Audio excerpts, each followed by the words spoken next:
ရှေ့ကလေ့ကျင့်ခန်းတချို့ကျွန်တော်တို့လုပ်ပြီးသွားပြီရသွားပြီဆိုလို့ရှိရင်ကျွန်တော်တို့ခုတစ်ခါဂျန်တဲ့သင်ခန်းစာလေးဆက်သွားမယ်ဒီကလည်းကျွန်တော်တို့ exercise လုပ်ရမှာပါအဲ့တော့ဗာလဲဆိုတော့ကျွန်တော် site မပြည့်တဲ့ဓာတ်ပုံလေးတွေကို site အပြည့်ရအောင်ကျွန်တော်တို့ပြန်ဖြည့်မယ်ပေါ့နော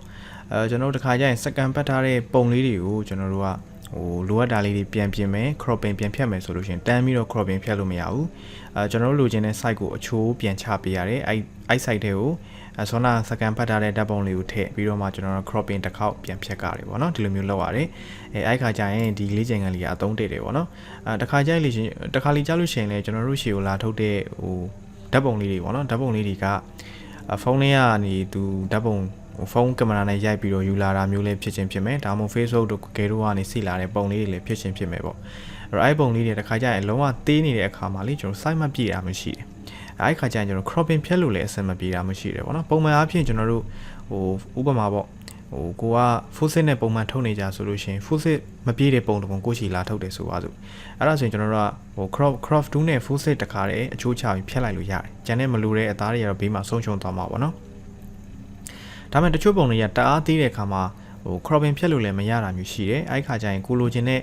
ဒီ site ကိုအရင်ဆုံးအချိုးချရတယ်အချိုးချပြီးတော့ file အသစ်ခေါ်ရတယ်ပေါ့နော်ပြီးတော့မှအဲ့ထဲကိုဆောနာပုံ site မပြည့်တဲ့ပုံလေးကိုဆွဲထည့်ပြီးတော့မှကျွန်တော်တို့ခေါ်ထည့်ထားတဲ့ file အသစ်ထဲမှာ site မပြည့်တဲ့ဓာတ်ပုံလေးကိုထည့်ပြီးတော့ဆွဲချဲပေါ့နော်ဆွဲချဲပြီးမှကျွန်တော်တို့က cropping တစ်ခေါက်ပြန်ဖြည့်ရတာပါ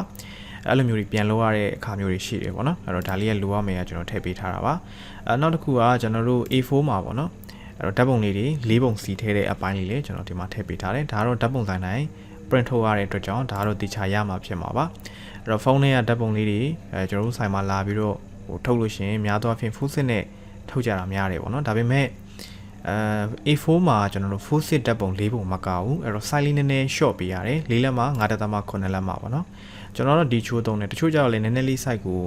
ုလူတို့ပူ short လေးရှိမှာပေါ့နော်ကျွန်တော်တို့ဒီအချိုးနဲ့သွားတယ်ဒီအချိုးနဲ့သွားမယ်ဆိုရင် A4 မှာဓာတ်ပုံ၄ပုံကပါတယ်အဲ့တော့ဒါလေးကကျွန်တော်ကိုယ်ဆိုင်မှာလာပြီးတော့အလုံးများတာဖြစ်တဲ့အတွက်ဒါလေးကိုတေချာလေးကျင်ထားဖို့တော့လိုပါတယ်เนาะအဲ့တော့ကျွန်တော်တို့အရင်ဆုံး site မပြည့်တဲ့ဓာတ်ပုံလေးကို site ဖြည့်ကြည့်အောင်ဒီမှာတော့ကျွန်တော် second ဖတ်ထားတဲ့ပုံလေးတစ်ပုံထည့်ပေးထားတယ်ပေါ့နော်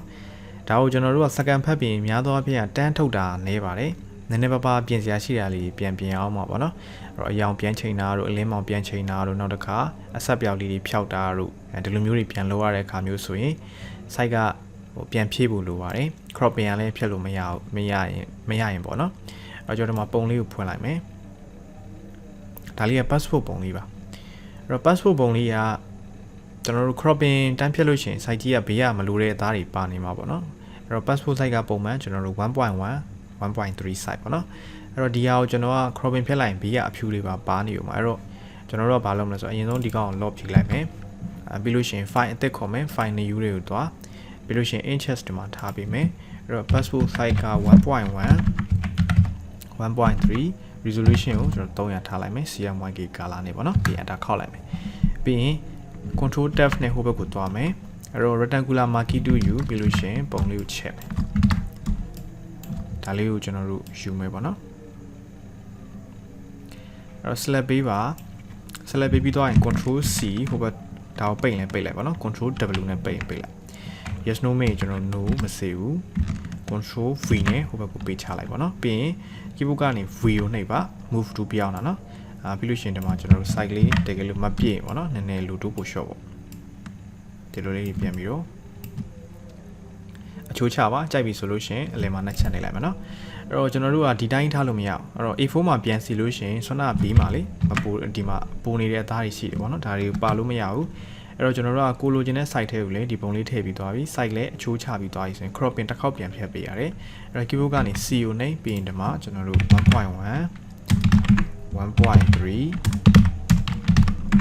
resolution 300ထားမယ်ပြီးလို့ရှိရင် cropping တစ်ခေါက်ပြန်ဖြတ်မယ်နော်အဲ့တော့အချိုးပြန်ချကြပြီဆိုရင် enter ခောက်ပါနော်ဒါမှမဟုတ်နှစ်ချက်နှိပ်လိုက်လေရ okay ဒါဆိုရင်ကျွန်တော်ဘေးကမလိုတဲ့သားတွေပြတ်သွားပြီအဲ့တော့မှကျွန်တော်ကဒီပုံလေးကိုအလင်းမောင်ချိန်ထားတို့အယောင်ပြန်ချိန်တာတို့အဆက်ပြောက်တွေဖြောက်တာတို့မျက်နှာချောတာတို့တွေပြန်လုပ်ရမှာပေါ့နော်ဒါကတော့ကျွန်တော်တို့ဟိုမျက်နှာချောတာဘာညာတွေကမတင်ရသေးဘူးဆိုတော့အခုလောဆယ် site ပြန်ဖြည့်တာလေးကိုပဲမှတ်ထားပါအဲ့တော့ပြီးတော့ကျွန်တော်ဒီဆက်လုပ်ရမှာပေါ့နော်အဲ့တော့ကျွန်တော်တို့ဒီမှာ site ဖြည့်တာလုပ်ပြီးသွားပြီဆိုတော့ A4U ပြီးတော့ဒီပုံလေးကို ဟိုဘက်ကိုယူသွားမယ်နော် control A control C control Def control V ရပြီဆိုမှကျွန်တော်တို့ကဒီမှာ A4 မှာ C မယ်ပေါ့နော်အဲ့တော့ order ဖိပြီးတော့ဒီဘက်ကိုဆွဲလိုက်လို့ရတယ်အညီထွက်ခြင်း shift ကိုဖိပါနော်ဒါနမူနာလေးပြနော်ဟို passport သင်ခန်းစာရအောင်ကျွန်တော်ဒါလေးထပ်ပြောပြပါမယ်ကျွန်တော်ကတော့ဒီလိုမျိုး6ပုံထုတ်တယ်ဗျတချို့ကလည်း full set ဒီ A4 ကို၄ပိုင်းပိုင်းထားပြီးတော့အဲ့ထဲမှာကောင်ထည့်ပေးတာမျိုးလည်းရှိတယ်ပေါ့နော်ဒါကတော့ကိုယ်အဆင်ပြေသလိုပေါ့အဲ့တော့ကျွန်တော်တို့ဒီလိုမျိုး A4 ကို download ဒီလိုသွားတယ်ပြီးရင်ကျွန်တော်ဒီကနေကကြီးနဲ့ညှပ်ပေးတယ်ကျန်တဲ့အောက်ကဟာကိုခြံထားတယ်ပေါ့နော်ဆက်သုံးလို့ရအောင်ပါဒါဆိုကျွန်တော် site ပြန်ဖြည့်တယ်ပေါ့နော်ဒါကတော့ကျွန်တော်ဒီ passport ပုံလေးလုပ်ပြတာပုံမှန်ဆိုရင်တော့ site ကတော့အမျိုးမျိုးဖြစ်မှာပါနော်အဲ့တော့တကယ်လို့ full set ကိုဖြည့်ကျင်တယ်ဆိုလဲ find new ခေါ်ပြီးလို့ရှိရင် inches ပြောင်းဒီမှာလေးလက်မှာset အကြီးတွေဆိုရင်တော့ကျွန်တော်တို့ full set size အပြည့်ရလိမ့်မယ်ဓာတ်ပုံဆိုင်အကြီးတွေပေါ့နော်အဲ့တော့ set အကြီးနဲ့ထုတ်လို့ရှိရင် full set size အပြည့်ရအောင်ထုတ်လို့ရတယ်ကျွန်တော်တို့ပုံမှန် printer နဲ့သွားနေတယ်ဆိုရင်တော့လေးလက်မှာ9.8လက်မှာပဲရမှာပါအဲ့တော့ file လေးကိုခေါ်ပြီးတစ်ဖက်ကပုံလေးဆွဲထည့်ဆွဲချက်နော်ဒီပုံလေးကျွန်တော်လုပ်ပြမယ်ကျွန်တော်သိနေတယ်လားနော်အဲ့တော့ control D ဆွဲချက်လိုက်ပေါ့နော်တချို့ကြလို့မျိုး password ကို size အကြီးနဲ့လိုချင်ရတာရှိတယ်အဲ့ဒါမျိုးဆိုဒီလိုမျိုးလုပ်ပေးရမယ်enter ခေါက်ပြီးလို့ရှိရင် crop to you တကယ်လို့သူအချိုးစားတိုင်းဖြတ်မယ်ဆိုလည်းရတယ်နော်ဒီမှာတန်မိုးမထည့်လည်းရနော် clear နှိပ်လိုက်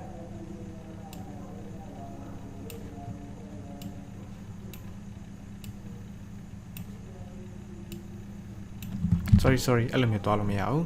အချိုးထည့်မှရမှာနော်ဒီလက်မှာ9.8လက်မှာ resolution 300ပြီးလို့ချင်းပုံအချိုးချပါကြိုက်ပြီဆိုရင်အန်တာခောက်လိုက်ရတယ်အလယ်မှာ2ချက်နေလည်းရတယ်ဒါဆိုရင်ဒါ full set ဖြစ်သွားပြီနော် full set မဟုတ်ပါဘူး 5.7 size နော် full set ပဲထားပါတော့အကြမ်းမြင်နော်အဲ့ဒါဆိုရလာပြီထင်ပါတယ်ဟုတ်ပြီနော်ဒါဆိုရင်ကျွန်တော်တို့ဒီလိုမျိုးလေးလေ့ကျင့်ပါနော်လေ့ကျင့်ပြီးဒါလေးကို JPG ဓာတ်ပုံလေးပြောင်းထားပါတော့ဒါရပြီဆိုရင်ကျွန်တော်ဒါလေးဖြတ်လိုက်မယ်နော်ပုံမှန်တော့ဒီရလုပ်ပြီးသွားရင် JPG format လေးတစ်ခုပြောင်းထားပြီနော်ကျွန်တော်လေ့ကျင့်ခန်းပြန်ပို့လို့ရအောင်ပါအဲ့တော့ပြီးလို့ရှိရင်ကျွန်တော်တို့4လက်မှာ9.8လက်မှာ size လေးတွေဖြတ်ပြီးတော့ A4 မှာ4ပုံစီကြည့်မယ်ပေါ့နော်ကျွန်တော်ဒီမှာတော့ပုံလေးတွေအများကြီးပဲရှိတယ်ဟိုကြိုက်တဲ့ပုံထည့်လို့ရတယ်နော်တကယ်တမ်းကိုရှိမှလာထုတ်ရင်အထောင်လေးရောအလဲတွေရောလာမှာဖြစ်တဲ့အတွက်ကျွန်တော်ဒီမှာအထောင်လေးရောအလဲတွေရောလုပ်ပြမယ် control ဖိပြီးလိုက်နေလိုက်နော်ဒါလေးယူလိုက်ပြီးလို့ရှိရင်ကျွန်တော် Photoshop တွေကိုဆွဲထည့်လိုက်မယ်ဒီဘက်မှာဖွင့်ချလိုက်မယ်နော်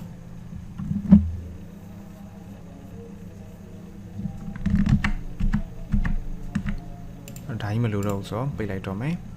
control W နဲ့ပိတ်လိုက်ရတယ်နော်အဲ့တော့ကျွန်တော်တို့က cropping မဖြတ်ခင် file အသစ်ယူပါ file new ခေါ်ပါ control N နှိပ်လိုက်ရပါတယ်အဲ့တော့ကျွန်တော်ဒီမှာ A4 ခေါ်ရမှာနော်ပြီးရင်ဒီ file ကိုကျွန်တော်တို့အောက်ကိုဆွဲချထားပါ cropping ဖြတ်ပြီးဒီဘက်ကိုတစ်ခါလေးထည့်ကြလို့နော်အဲ့တော့ကျွန်တော်တို့ crop ဖြတ်ဖို့အတွက် keyboard ကနေ C ကိုနှိပ်ပြီးတော့ crop to you ပြီးရင် 4.5.8 လက်မှာ resolution 300နော်အဲ့တော့ဒီပုံကိုကျွန်တော်အလဲတိုင်းဖြတ်ချင်တာဖြစ်တဲ့အတွက်ဒီမှာတန်ဖိုးချိန်လို့ရတယ်နော်တန်ဖိုးချိန်လို့ရတယ်ဒါ CC version မို့လို့ဒီ frame ကြီးကတစ်ခါလေးပေးထားတာပေါ့နော်အရင် version တွေဆိုလို့ရှိရင်ကျွန်တော်တို့ကဒီ frame မပေါ်ဘူး2 slate နဲ့ down ပြက်လေးဆွဲချတော့မှဒီလို frame လေးပေါ်လာမှာဟုတ်ပြီနော်အဲ့တော့ကျွန်တော်ဒီမှာတော့တန်ဖိုးချိန်လိုက်ပြီးကြိုက်ပြီဆိုရင် enter ခေါက်မယ်အဲ့တော့ပြီးရင်တစ်ခါလေး keyboard ကနေ video နှိပ်နော် video နှိပ်ပြီးတော့ဒီဘက်ကိုဆွဲထည့်ပြီးရင်ဒါကိုပိတ်မယ် control W yes no မစေဘူးကျွန်တော် enter ခေါက်လိုက်နည်းနည်းတော့လှုပ်ရှုပ်တာပေါ့နော်keyboard ကနေ CO နှိပ်ပြီးလို့ရှိရင်တန်ဖိုးပြောင်းမယ်ပြီး enter ခေါက်အချိုးချပြီးတစ်ခါလေး enter ခေါက်လိုက်နော်ပြီးလို့ရှိရင်ကျွန်တော်တို့ keyboard က video နှိပ်ပြီးဒီဘက်ကိုဆွဲထည့်ဟို shortcut နဲ့ထည့်လေရတယ်နော် shortcut နဲ့ထည့်လို့ရှိရင်ကြာမှာဆိုတော့လေဒီစနစ်ကတခါကျရင်ကျွန်တော်တို့ shortcut နဲ့သွားရတာအဆင်ပြေတာမျိုးရှိတယ်ဒီလိုမျိုးဟို A4 မှာကျွန်တော်ပုံ၄ပုံစီတဲ့ခါကျွန်တော် shortcut ကြီးနဲ့သွားနေလို့ရှိရင်အဆင်မပြေဘူးလေအဲ့တော့ကျွန်တော်တို့အဆင်ပြေတဲ့နီးလန်းနဲ့သုံးပါကိုကတကယ်လို့အရင် shortcut နဲ့သုံးနေကြဆိုလို့ရှိရင်လည်း shortcut နဲ့သုံးလို့ရပါတယ်ဟုတ်ပြီနော်ကျွန်တော်တို့ဟိုဒီလိုမျိုး၄ပုံစင်တော့ mouse နဲ့အလိုများတော့ mouse နဲ့ကအသားကျနေပြီပေါ့နော်အဲ့တော့ကိုစင်ပြေတာနဲ့လုပ်ပါနော်ကျွန်တော်ဒါလေးကိုပိတ်လိုက်တော့မယ် control W နဲ့လည်းရတယ်နော်ပြီးရင် keyboard က CO နဲ့တခါပုံကိုအချိုးချကြိုက်ပြီဆို enter ခေါက်လည်းရတယ်အလယ်မှာ2ချက်နေလည်းရတယ်ပြီးလို့ရှိရင်ကျွန်တော်တို့ keyboard ကနေ video နဲ့ ဟုတ်ပြီနော် view နဲ့ပြီးလို့ရှိရင်ပုံဒီဘက်ကိုဆွဲထည့်ပြီးရင် control W ပြီးရင် CO နဲ့အန်တာခောက်လိုက်ရတဲ့အလဲမှာနှစ်ချက်နေလိုက်ရတယ်ပြီးရင် view နဲ့ပြီးတော့ move to ပြောင်းပြီးရင်ဆွဲထည့် control W နဲ့ကျွန်တော်တို့မစိတော့เนาะ keyboard က CO နဲ့ဒီမှာတန်ဖိုးပြောင်းမယ်ပြီးလို့ရှိရင်အလဲမှာနှစ်ချက်နေလိုက်ရတယ် keyboard က view နဲ့ဆွဲထည့်ပြီးရင်မစိဘူးเนาะတန်ဖိုးပြောင်းနှစ်ချက်နဲ့ keyboard ကနေ view နဲ့ပြီးတော့ move to ပြောင်းဆွဲထည့်เนาะ control W မစိတော့ဒါတော့ကျွန်တော်နည်းနည်းလေးအပေါ်တင်လိုက် sorry အောက်ကိုချလိုက်မယ်နော်ကြိုက်ပြီဆိုအလဲမှာနှစ်ချက်နဲ့ keyboard က view နဲ့ move to ပြောင်းဆွဲထည့်နော် control W ပုံမှန်တော့မြန်သွားမှာနော်ကျွန်တော်မြန်လေးလို့ပြလိုက်မယ်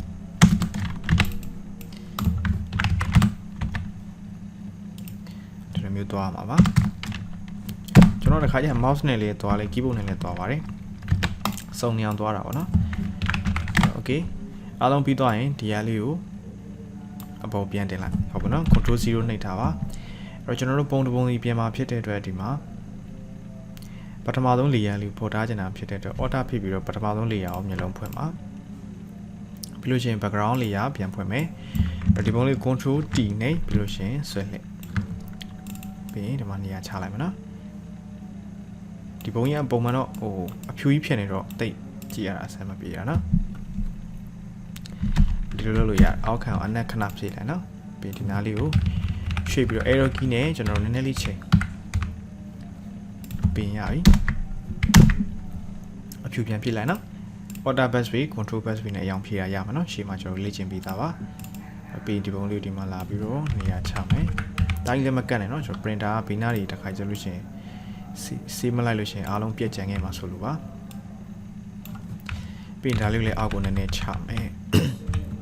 အောက်ကိုနည်းနည်းချမယ်ပြီးနောက်တစ်ပုံထပ်ဖွင့်မယ်ဒီလိုမျိုးသွားမှာဟုတ်ပြီနော်အဲ့တော့အလဲကကြီးသားလေးနဲ့နည်းနည်းချမ်းပါကျွန်တော်ဒီနှစ်ပုံကိုshift ဖိပြီးလိုက်နေလိုက်မယ်ပြီးဟိုဘက်ကိုနည်းနည်းလေးတိုးလိုက်မယ်ဒီပုံလေးရလို့ပဲအဲ့တော့ကျွန်တော်တို့ move to ကို auto select လုပ်ထားတဲ့အခါမှာအခုလိုမျိုး shift ဖိပြီးလိုက်နေအဆင်ပြေတယ်လားနော် layer တွေ select ပေးရတာပို့ပြီးတော့အဆင်ပြေသွားတယ်ဟုတ်ပြီနော်အဲ့တော့ကျွန်တော်ကဒီsetမှာဘာလုပ်လဲဆိုတော့အယောင်တွေချိန်တာတို့အလင်းမောင်ချိန်တာတို့တွေလုပ်ပါတယ်အဲ့တော့ကျွန်တော်ပုံမှန်အားဖြင့်တော့ level ကစားတယ် control L ကိုနှိပ်တယ်ပေါ့နော်ပြီးလို့ရှိရင်ကျွန်တော်ဒီမှာအလဲက mid tone ပေါ့နော် mid tone ကိုကျွန်တော်ကစားပြီးတော့ဒီပုံကတားမှောင်နေဖြူအောင်လုပ်တယ်ပြီးလို့ရှိရင်တချို့ပုံတွေကsaturation အရင်မြိုင် control U နှိပ်ပြီးတော့ saturation ချတာတွေလုပ်တယ်ပြီးလို့ရှိရင်ကျွန်တော်ဗာကစားသေးလဲဆိုတော့တချို့ပုံတွေကအလင်းမောင်တာအားနေတယ်ဆိုလို့ရှိရင် image adjustment တွေက shadow and highlight ဆိုတာလို့ကျွန်တော်သုံးတယ်ပေါ့နော်ဒီကောင်ကတစ်ခါကြလို့ရှိရင်ဘာမှပြင်စရာမလိုဘဲနဲ့သူ auto ပေးတဲ့ဟာကိုသုံးလိုက်ရင်လည်းအဆင်ပြေသွားတာမျိုးရှိတယ်အဲ့တော့ကျွန်တော်ကတော့ဒီကောင်ကိုများသောအားဖြင့် auto သုံးတာများတယ်ပေါ့နော်ပြီးတော့ကျွန်တော် okay နှိပ်လိုက်တယ်ဒါဆိုရင်ပုံကတားမှောင်နေတဲ့ဟာလင်းလာပါလိမ့်မယ်အဲ့တော့ဒီလိုမျိုး၄ခုပေါ့နော်၄ပုံစီပြီးသွားရင်ကျွန်တော်တို့ဒီ၄ပုံကို select ပေးမယ်အဲ့တော့ထိပ်ဆုံး layer လေးတစ်ချက်နဲ့ keyboard က shift ကိုပြီးအောက်ဆုံး layer လေးတစ်ချက်နဲ့ပြီး control G နဲ့ group ခွဲပါဒါဆို group တစ်ခုရပြီဖြုတ်ထားမယ်ပြီးဒီပုံမှာဆိုရင်ဒီပုံလေးကိုလှည့်လိုက်မယ်နော် control T ပြီးလို့ရှိရင် shift ဖိပြီးဆွဲလဲပါပြီးလို့ရှိရင်အလဲမှာနှစ်ချက်နေနော်ပြီးဒီနားလေးကိုဆွဲလာအရင် group တစ်ခုကကျွန်တော်တို့အချိုးချထားပြီးသားဆိုတော့အဲ့အချိုးပေါ်လိုက်တင်လိုက်ရပြီနော်သူ auto ညှိပြီးသွားလိမ့်မယ်